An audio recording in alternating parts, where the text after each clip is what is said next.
Evening, everyone. Just thought I'd give you guys a bit of a layout update since it's been a while and show you a few of the latest acquisitions. So here we are. I've got my engine shop in place, and I've ended up moving it from where the yard or the engine shop actually was before, just because I wanted to show off this side of it. And if I put it in the other spot, this side would be against the wall, and I didn't want to do all this work and not see it.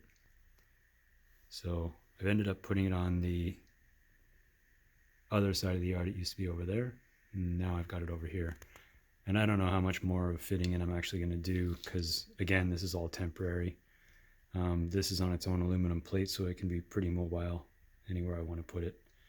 But yeah, I'll just give you an overview of some of the detail I put in here. You guys have already seen this anyway, but now it's in place. So I got a little forklift there, lifting up a wheel set. I'll just pan around.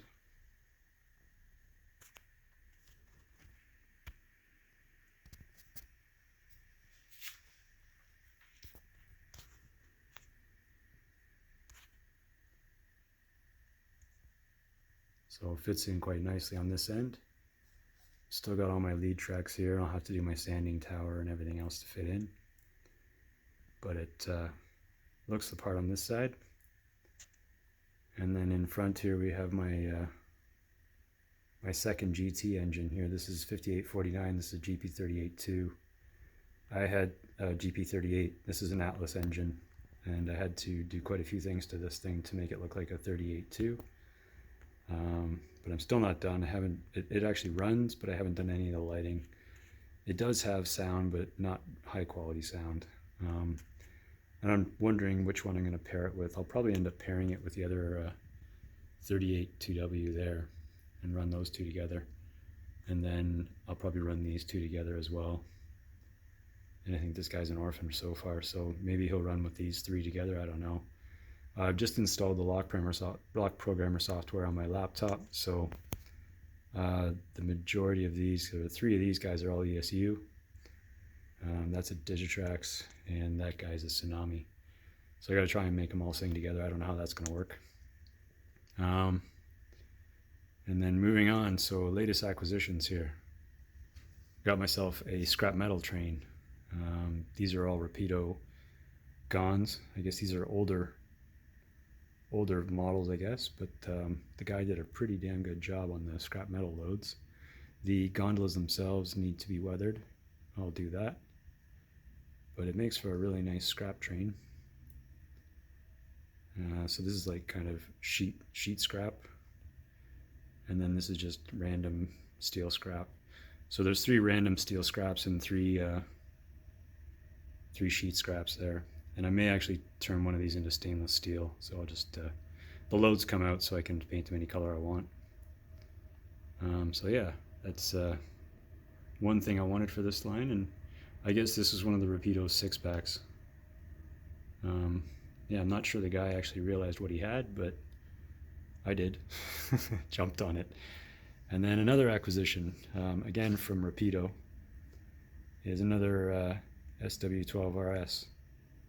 1200RS. So this guy has a bit of Frosty the Snowman paint job on it, which I can fix.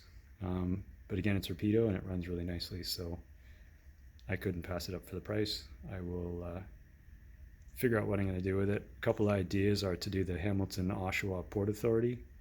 I've got 2 of these. I got a CP one as well. So those 2 may get like a yellow and black paint scheme with Hopa on it. And that'll be for a future port operation. So all this stuff, I'm kind of thinking, you know, if I have a bigger operation, bigger layout, I will do a port kind of branch line, and these guys may actually run on that. And then I'll just give an overview of all the cars I've done. So yeah, these things took a long time to do. These were the dime a dozen kind of cheap bulkhead flats. I don't know who makes them or what company makes them, but they're definitely did not have any detail on them. Now they do. So these ones were chopped down. I turned them into short bulkheads, And there's 3 of those. And then I decided to do something different with this one. So this one's just got plate steel on it. And the plate steel is welded to the deck there, and then it's strapped there. And I did the external ladders there, ripped the other ones off and replaced them with this. Those are Tichy ladders there on the end. You guys seen this one? I did it a long time ago. That's guy's pending. He still hasn't paid. Still hasn't paid for that one, so I'm still running it. Still got this one. And then I did my 2 GT 60 footers. The doors don't open on that one, but they do on this one. And these are, the last 4 here are all Atlas. Actually, the last 5 here are Atlas cars. And I'll just give that Rapido a little run now, and we'll take it over to the new industry I've got going. Okay, so here's the new Rapido, well, new to me anyway, Rapido SW1200RS, and it's picking up a couple tankers here. This is at the one of the ports here, where the barge is. So it's making its way back. And in the background you can see the new Forsyth lubrication in place, or industry. This is as far as I've gotten on it. And so I'll just get this guy out of the way and give you a brief overview of what we've got in front of us now. Back him up a bit.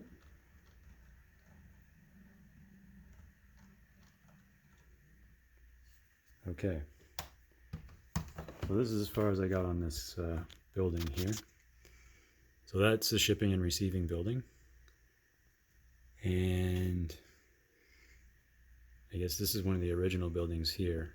I think this is where they do all the packaging. So oil comes in on the track here, and then they've got their own unloading platform that is, I think at best, described as sketchy. It's handmade for sure. It's got a truck side, so this guy goes down. Oh, I think I have to extend it. It's probably not long enough to get over the track, so I have to re-weight things, but this side I don't think is going to stay up. Yeah, there's a bit of binding on the hinge, so that one wants to stay down, which is okay because that's pretty much the one that's going to be used anyway. So most of the time it's folded up like this. Anyway, so we'll leave that like that. Yeah, so there's a whole bunch of boxes and panels and stuff for electrical and plumbing and pumping and everything that goes under there. I've got those painted up already and deckled and ready to go. Right now I'm just kind of figuring out where everything's going to go. So I think that's my tank arrangement there. There's a whole whack of plumbing and piping right along here on the rail side. And on this side is pretty much just the concrete barrier so the trucks don't hit it. Again, it's pretty tight in there, but this is where it's probably going to go for now. In my new layout, I'll make better arrangements where there's space for trucks to go in there. But it is actually two different plates, so I can move them around if I need to.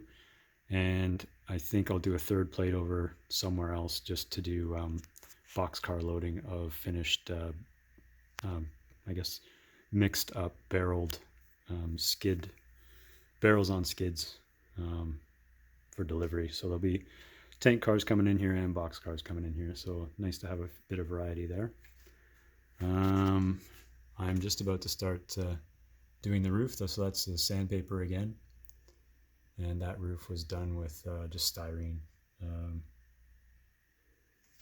So yeah, that's where I'm at. I'll show you a bit of detail on this side.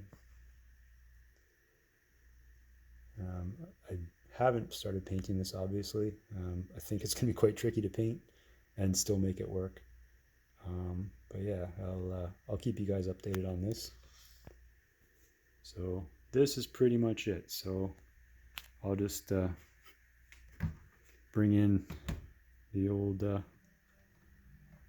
Rapido there and make some deliveries. Hopefully I don't bang into my platform here.